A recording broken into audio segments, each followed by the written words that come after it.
Good morning. Today's July 29th, 2025. It's a little bit later start today. It's 8 o'clock. Um, we'll get going here. So, I didn't get that. Could you try again? welcome back. Um, had a good evening last night. You saw the recording just a minute ago. Give you guys a little glimpse into some of the dashboards. Rudimentary dashboards. They're very simple. We got some tracking that we'll be using to track our numbers as we set out to accomplish those 4 goals: get 1,000 members on Common Creatives, sell 500 items on the store, get 100 job boards, and raise funds for a billboard to be on at I-15. Let's see. Yesterday was a good day. I mentioned I'm using some PTO time right now as I prepare to start this new 9-to-5 gig. I've got this week and next week basically some PTO time to use up there. It's kind of a use it or lose it. I'm also going to be just helping the team transition as well. So getting any files, any loose ends tied up over the next 2 weeks. But one of those weeks, next week, I'm heading out to the Redwoods with my dad. That's a trip that I'm really looking forward to. My dad's going to be turning 80 years old this year. And he's still in really good health, but he is getting older. And I didn't get a whole lot of time to spend with him growing up. So I'm really looking forward to this trip. We've, as I mentioned in other videos, even though we didn't grow up in the same house from my parents' divorce, he still made it a point to be in our lives and be a part of our lives as much as he could. He lived close by, and all throughout my teenage years, he made sure to be involved with different activities and different things I was doing. And so we've got a good relationship still. He lives in Arizona with my stepmom, who he's been married to for the last, I don't know, they got married when I was 6, so it's been a long time. So wonderful people, very grateful. I say these things on this video because all of this has shaped who I am and the decisions I make and why I make the reasons I make the decisions I do. And I'm really excited about this trip coming up with him. It's just going to be him and I. I'm still going to do some of these recordings as we're there. I got a little Airbnb. Actually, I went through VRBO and rented a little place that's just about 10-15 minutes outside of the Jedediah Smith Redwoods Park up there right by Crescent City. We're going to spend the week up there just hiking and talking and spending time together. So I'm really looking forward to that. Okay, so yesterday I told you a little bit about my work experience getting up to where I'm at. I left off with how I had graduated from college. I had been working for 1-800-CONTACTS in their call center. While I was in college, I went to college for internet technologies. And in 2005, 2006, when I was in college, the craze on the internet was Adobe Flash. Adobe had made a technology. Actually, they purchased it. It was from Macromedia, I think who made it. Software company who made a publishing tool that you could make websites with. It was interactive, rich internet applications and it was a technology called Adobe Flash, and that was all the craze. And that's what got me down the road of wanting to do that. I wanted to be an Adobe Flash developer. And that's actually what got me into going to the tech center when I was in high school. That's what got me down that road. And luckily for me, in college, they taught me all different types of internet technologies. I learned HTML, which is kind of like, well, I won't go into that. HTML, CSS, JavaScript, PHP, database management, a little bit of security. And so I learned a lot of different internet technologies that were available in the day. And my natural abilities has been in design. And I applied that design ability, learning web design. And so one of my professors at school, his name is Curtis Morley. Curtis, if you're watching this, it's good to see you, buddy. We've remained friends. Curtis is an entrepreneur. He's supported me quite a bit in this journey. Been one of my mentors, and is a really good friend. And I met him in college because he was teaching as an adjunct professor, Adobe Flash, and that's what I set out to be. I took his courses towards the end of college, and Curtis was known in the industry as a really good Flash developer and was teaching on the nights as an adjunct professor teaching Flash. And I had some of his courses doing that. And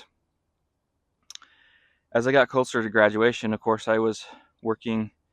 At this time, my last year was working for the school as a web developer in their web development services. I really wanted to get into Flash. At UVU at the time, they didn't do a whole lot of Flash development, mostly HTML, CSS, some CMS tools to run the website for the university. But I really wanted to get into Adobe Flash development, and I had met Curtis. Curtis, my graduation was coming up, and Curtis pulled me aside and said, "Hey, he had just started working at a little tech startup in Provo as one of their strategists, and asked me if I would be interested in joining them with the potential of doing some Flash development." And I wanted to jump at that opportunity, the opportunity to continue to work with him going into my career. Continue to learn more about Flash development was really exciting, and so I had pursued that. In fact, at graduation day, he gave me a call and asked if I would be interested in joining Global Base Technologies. It was a small, again, internet company, a technology company in Provo, Utah. When I say small, there were at the time, I think about maybe 5, 6, maybe 8 people, and they were working on trying to scrape data from Facebook and make data sets that they could sell to businesses and for marketing purposes. And when you hear that now, you think, well, that's what Facebook does now. And so at the time, Facebook was trying to figure out how to be profitable. They were trying to make money off of doing games. It was definitely not what it is today. And they were trying to figure out how to monetize Facebook. And that business was trying to figure out how to monetize itself as well. And I was there for 6 to 8 months. I started in April or May, somewhere right in there, right in where graduation was. I got an offer. As I mentioned, my earlier goal was my wife was 9 months pregnant at graduation. The goal was to have her not be a dental hygienist. She still has her license and had her license, but she didn't want to work. She wanted to be an at-home mom and full time, and I wanted that for her too. And so the deal was I would get a great education and get a good job. She could stay home with the baby, and I would be a full-time provider. And so that's how that happened. In fact, graduation, Curtis reached out to me and said, "Hey, would you be interested in joining this internet or this technology company? Come work with me." The offer they gave me was the exact amount of my salary. Again, the bacon bits I was making working for the university. It was the exact salary of that plus what my wife had been making as a dental hygienist. And we were able to get combined what we had been making into one salary, into my salary working for this small startup company. That met our goal. My wife was able to quit working as a dental hygienist, be an at-home mom with our first daughter, and I started providing full time. And when I joined that company, they were still trying to figure out who they were, what they provided. They were a startup that had about $1 million in the bank with about a runway, and I was just eager to learn as much as I could from this industry leader. And I was with them for a total of 7 months, 6 to 7 months. I think I did Flash development maybe 2 or 3 times the whole time I was there. So my goal of being there to learn Flash didn't happen that way. I was there for 6, 7 months. Ultimately, about 2 weeks before Christmas, they came to me and informed me that I would be losing my job because they were running out of cash and they didn't really have a role for me any longer. And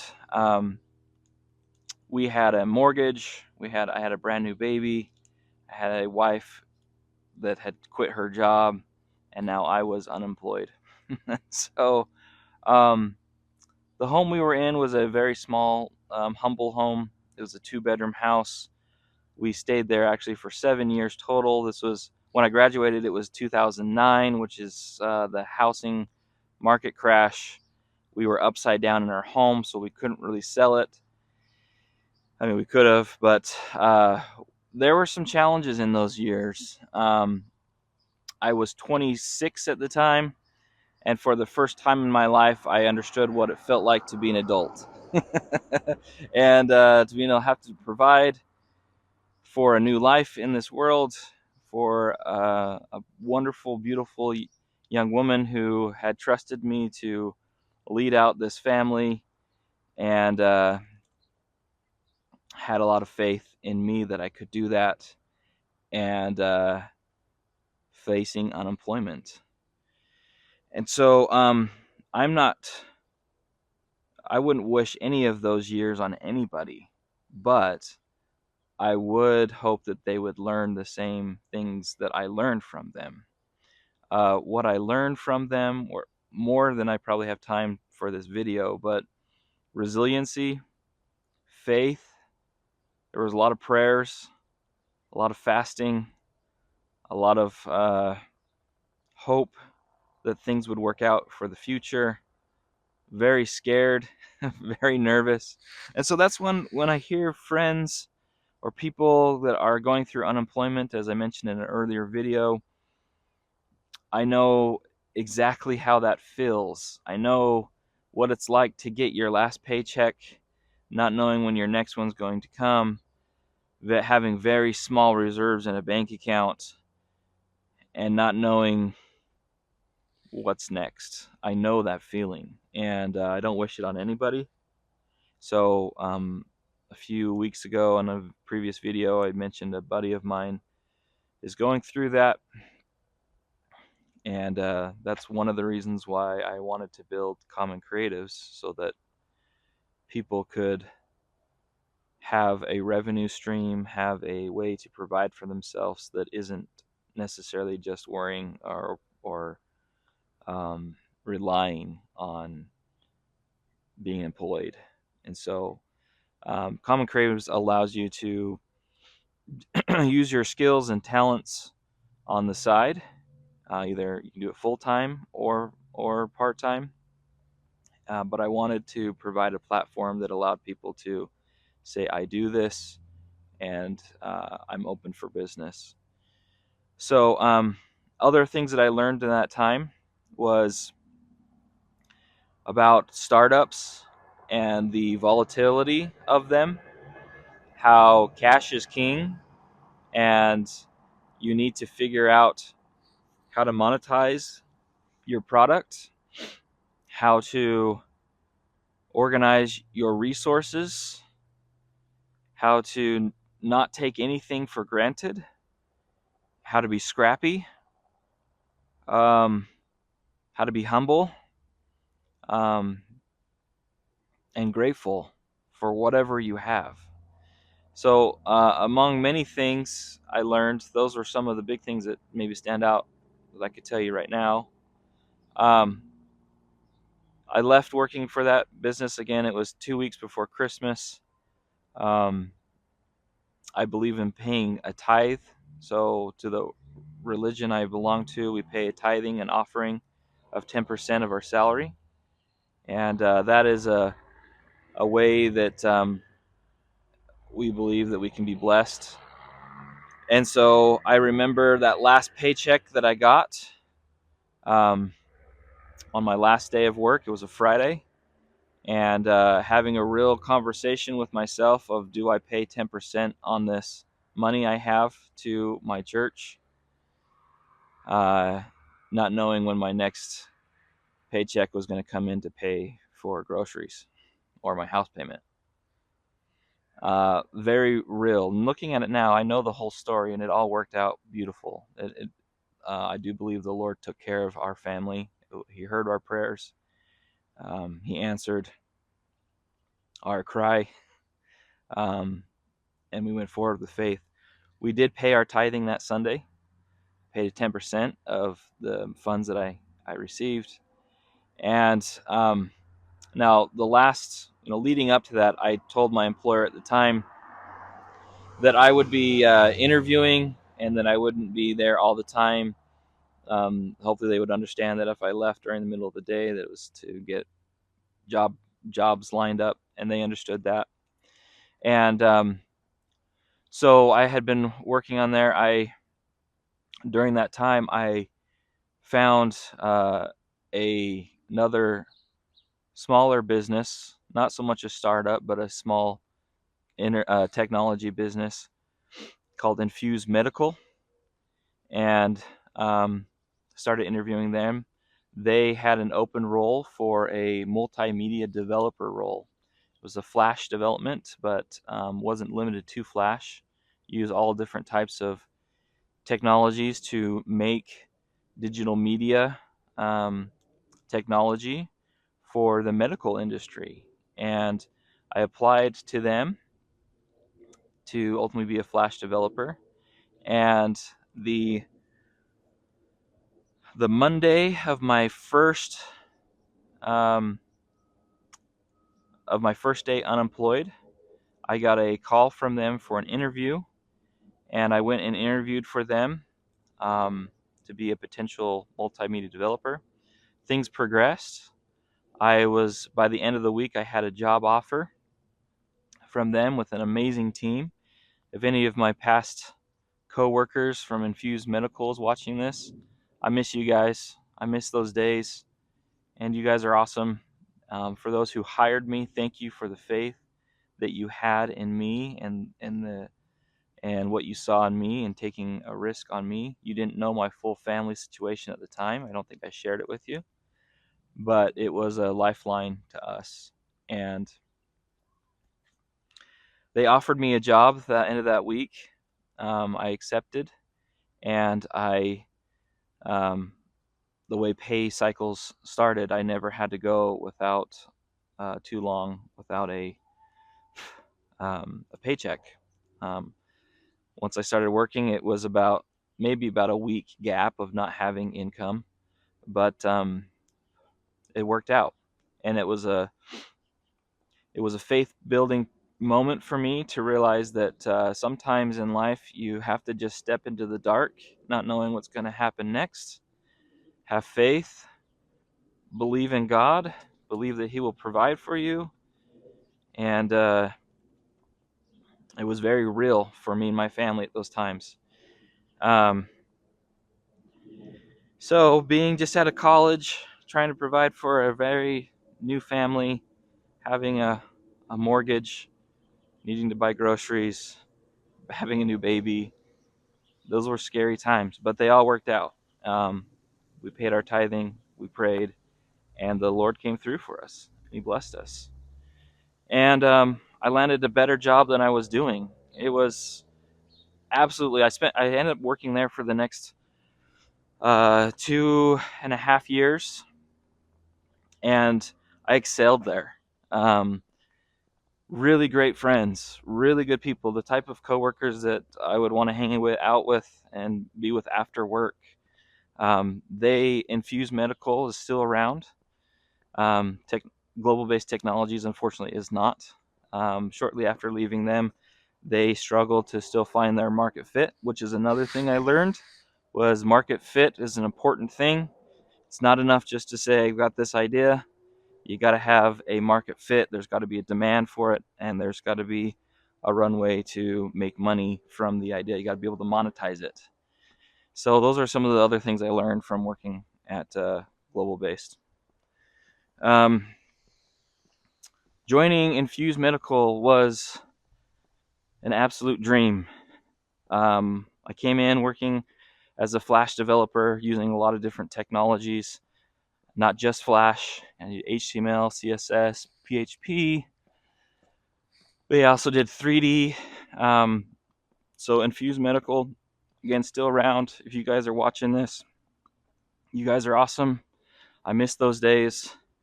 Thank you for putting faith in me and allowing me to join you during those years. This was 2009, end of 2009. And it was a really important, big deal for me to join you guys then. So thank you if any of you are watching this. And I spent the next 2 years working with them. They focused on providing digital media for the medical. Hey, there's a little bird right here. I think he's struggling because, let me show you. I just about stepped on him. Little guy. Let's see. So yeah, they provide digital media and 3D. So they really talented 3D artists who work there, and they mixed that with technology and provided that for the Fortune 500, Fortune 100 medical device companies like Medtronic, St. Jude, Boston Scientific, Abbott, those type of guys. And so really awesome team and really awesome people, really talented, humble, hungry for success. They had been around as a business for about 7 years when I joined them, really hitting a great stride. And when I joined them, I was a multimedia developer. I ended up, by the time I left working with them, I was a creative director. They put a lot of faith in me and provided many opportunities. To this day, probably one of the best growing opportunities I had. One of the best teams I worked with. Super talented. We were just a bunch of young people just out of college, except for the owners. The owners were a bit older, the partners. They themselves had come from a production background, and it was just, although I worked for them maybe 2.5 years, those 2.5 years were just awesome, amazing. During that time, I had an opportunity to design the very first iPad application for Medtronic. So for those who know who Medtronic is kind of like the Nike of the med tech world. Med tech is like people who make stents, pacemakers. In fact, we used to joke at the company saying that our job was to make stents and pacemakers sexy and cool. And so the businesses who make that technology, they have marketing departments and learning departments, and they would hire us at Infuse to take their clinical data and how their product was different, and we would make it look sexy and cool. We would do animations, 3D animations. We would do websites. 2009, 2010 is when the mobile era was just starting to take off. I know it's hard to believe that wasn't a thing. The iPhone had been out for about 2 to 3 years. People were just starting to learn how to develop for them. And at the time, Flash was king of rich internet applications. And so we were hired to make the medtech businesses in the Fortune 500 world look sexy and cool. And we did. So we did all different types of stuff. It was an innovative time. It was an amazing time. I used all the different types of digital media creation skills I learned in college. And I excelled. I did really well there. And so much so that they put me on an emerging project that came in. So Medtronic had contacted us. They were one of their clients for a good long time. Medtronic said, hey, a team at Medtronic said, hey, there's this new thing called an iPad that Apple announced. We want to see what you could do for us on it. So I got put on as the lead designer over the project, and I designed the first iPad application for Medtronic. And not to brag, but it was awesome. For the time, it was super innovative. Now, if you see it, if you go to my website, my portfolio site, you'd be like, okay, not great. It's okay. At the time, it was super innovative. It was one of the first times in the industry that we took 3D animation and put it on an iPad. An iPad, again, was just emerging from Apple. And in Medtronic, when they saw it, at first it was kind of this like little small project. They took one of their new technologies. It was a drug-coated stent, and they wanted to showcase it in this iPad application that they could use for sales reps. And I designed an immersive experience that told the story of it, that allowed sales reps and physicians to have an immersive experience on an iPad, telling the story of how this thing was better and superior than their competitors. And when Medtronic saw it, they were ecstatic, and they ended up putting their full catalog into this app, full catalog of what Medtronic produced. They said, we want you to do this with all of our products. And not only that, they put Infuse Medical on the preferred vendor list in Medtronic. What that meant for Infuse was there was a very short list of vendors that were pre-approved for any division to work with. Medtronic is, so you know, is huge. A bunch of divisions of all different types of medical technology and many departments. And what that meant was anytime a department within Medtronic wanted to create an iPad application, there was a very short list of vendors pre-approved that they could already work with. What that meant for Infuse was a tidal wave of work that came in. Overnight, the business was slammed with requests to do iPad applications. And it was a tidal wave of work. For me personally, I was made creative director, the first creative director at the business, outside of the partners. So there was 4 partners who started the agency, and they had been serving as creative directors over projects, and they promoted me to creative director, the first one outside of the individual partners. And I became the first creative director over a little division, a little small team that serviced all the Medtronic projects. It was an exciting time, but a tidal wave of work. And although it was very successful for the business, for me personally, it became a 24. Let's try that again. It became a tidal wave of work, and we weren't scaling fast enough in the business. We became a victim of our own success. And Fuse did the best they could. We were just a smaller agency, and our success had caught up with us as an agency, and it wasn't very long before we had more work than we could service, and they were struggling to figure out how to keep the level of quality of work up and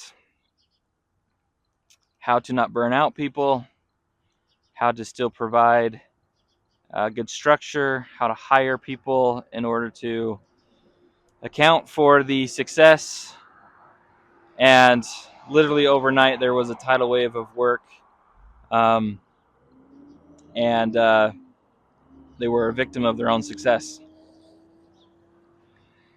What that taught me was how to grow responsibly. Now, I don't blame anybody from those years. Like, no one knew that we were going to be put on this list of preferred lists in Medtronic, this huge billion-dollar corporation who now says, if you want to do iPad applications, talk to these guys. And at Infuse at the time, there were about 15 people. So, and not all of them were even working in that. Some of those were 3D animators. Some of them were project managers. So there were like a team of 3 to 5 of us working in iPads. So it was awesome, but it felt like a tidal wave. And we were just trying to keep our heads above water. That was just one offering. The business still offered Flash development. They still offered 3D animation. They still offered a whole slew of other deliverables. And it was awesome, but also a victim of our own success. And Infuse is still around today. Again, if my buddies, you're watching any of this, you guys are awesome. Thank you for the years that I had to do that with you. Nobody, including myself, saw that coming, and I'm grateful for it. You guys did the best you could. Ultimately, what happened there is, so being assigned as a creative director, the first time I had been a design leadership role. Again, I was just about 2 years out of college and had just landed one of the industry best performing or business performing products. Let me say that right. I didn't say that right. One of the most successful projects I had had in my career up to that point. And it catapulted us into a whole new industry and a whole new opportunity for myself and for that business. And I had not seen myself as someone working in mobile at that time. Mobile, again, was just starting to take off. Hindsight now, you look at it and you're like, yeah, everybody's got a phone. Back then, that wasn't the thing. And Apple had just announced the SDK about a few years earlier. SDK is like the development tools you use to make iPad applications and iPhone applications, and the industry was still trying to figure out how to monetize it and use it. And so that catapulted us, and it also started a new path in my career in working in mobile. I didn't recognize it at the time. I still wanted to be a Flash developer, and I struggled for the next few months trying to still be a creative director. It was the first time I was in a design leadership role, trying to get other people to produce high quality products and design. So learning how to get other people to be high performers, not just myself, was a new experience for me professionally. And I struggled with that. It's a hard transition to do, feeling like I had just still just stepped into my career. The business itself wanted to start replicating me. They wanted to start having me help other people be high performers. And I struggled internally because I still felt like I just stepped into this career I'd worked really hard to be the performer. And so, and let's be honest, the increase in pay to be a creative director was enticing. I mentioned I was trying to be the sole provider for my family. My daughter at this time was now about a year old. By the time this iPad application hit, she was now about a year and a half. My wife was still staying home 100%, providing for her and her needs. And so I should mention at the time, my home that we were upside down from the housing market, from the 2009 house crash, market crash. And we were still struggling to make ends meet. When I took the job at Enfuse, it was a big pay cut from what I had been making at Global Base. It was a $20,000 reduction in pay, and we were struggling to make ends meet.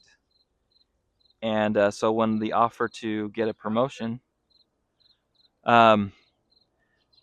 we had just been going to making ends meet. And so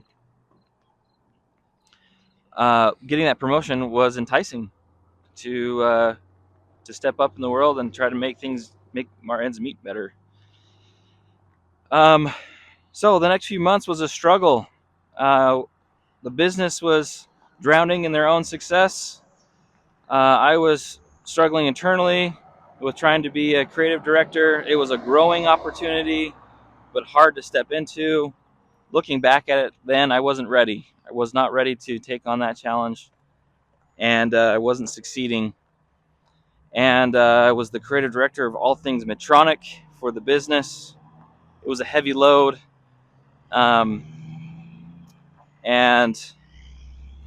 that's also when our second child was going to be born. So we had child number 2 on her way. And so I wanted to still be in Flash development, not recognizing the mobile tidal wave that just hit me in the face. Stupid looking back at that. I'm like, why did you not see that? I asked the partners to not have me be the creative director. I wanted to go back to Flash development and just be a Flash developer. They reluctantly said yes. They agreed to do that. I stepped down from my position as a design leader to be a Flash developer. And what I learned from that experience, among many things, is to recognize market demand. Just because you want to do something doesn't mean the world is going to want you to do that, and it doesn't mean that you are going to make a living at that. Um, Again, hindsight is 2020, but from that experience, I was able to recognize, looking back, again, market demands and trends, and being able to skate to where the puck is going, not where it is currently. Again, it hit me like a tidal wave, and if I had my eyes open, I would have seen the mobile revolution that was coming and the demand of it, and how well we were positioned to do it. It was all evidence of a market demand that was coming.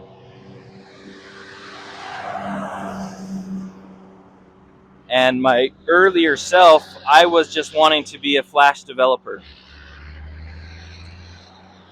So, fast forward a couple months later, and now, in all fairness, Flash was still it was still in demand. There were still a lot of projects that business was still servicing, but I didn't recognize at the time market shifts in market demand. And that's an important skill you need to have as a business owner. You need to be able to see how you are positioning yourself, how you're positioning your business for not only to mine the current mineral, but also to see where the world is going to start wanting demand coming up. And the great business leaders of today have that skill. You have to be a little bit of a visionary to see what consumers are starting to eat up more, and is there enough runway in that to keep being successful for many years to come. Every business has to pivot. I'll use an analogy of a mine. When someone goes and finds gold or copper in a mine, there is a shelf life to that mine. They hopefully have many, many years to come to pull that out of the mountain, but maybe not. And the wise businesses don't just say, well, we'll just get to the end and hope for the best. They do their due diligence and identifying the lifetime